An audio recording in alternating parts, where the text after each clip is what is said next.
Now that you have an account, what you're going to do is create classes for that account. So what you want to do is sign in using the email and password that you used for the sign up.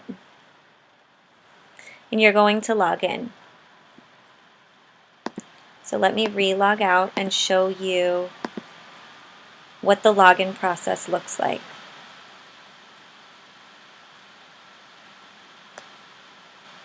So you're going to hit sign in again, type in your email address, and the password that you chose for it. It will now take you to your home screen. So if you can see, on the left are a list of all the classes that you can set up, which we will be setting up in a moment. And on the right, you have an opportunity to pull up a PDF file of how you can show students and parents to sign up for this. Down here we'll give you a nice PDF of a printout of instructions that you can provide to your students and parents that show the number for your classes, which is down here, and then the class code for each specific course that you set up.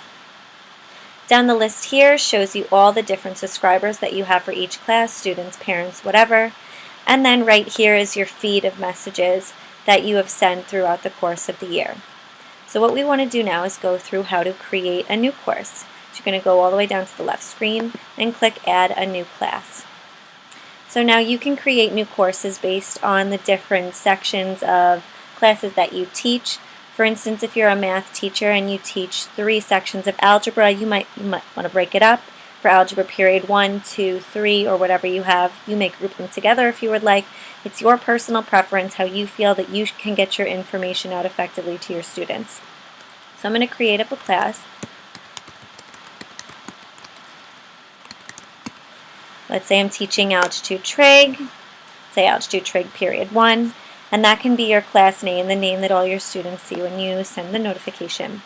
In addition, you're able to choose a class code, which is the code that the students use in order to register for each individual course.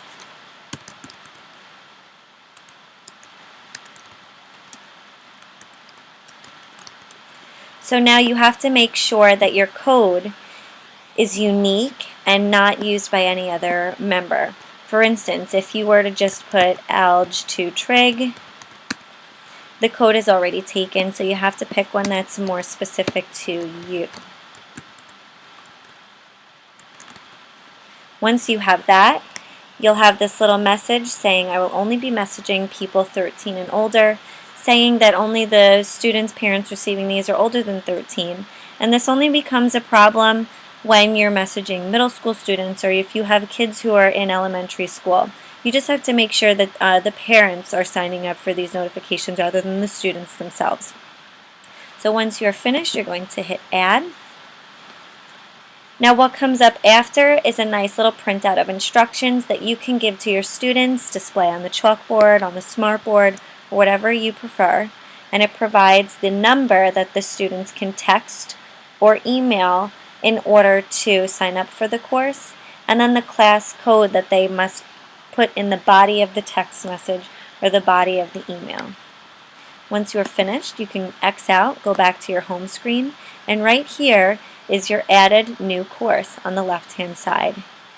Again, let's say if you wanted to send a message, you can type it in here and send it out to all the students who registered. In addition, you are able to schedule messages for specific times and days in case you feel like you're not going to remember, or if you feel like the scheduled message at a certain time every single day would be more beneficial.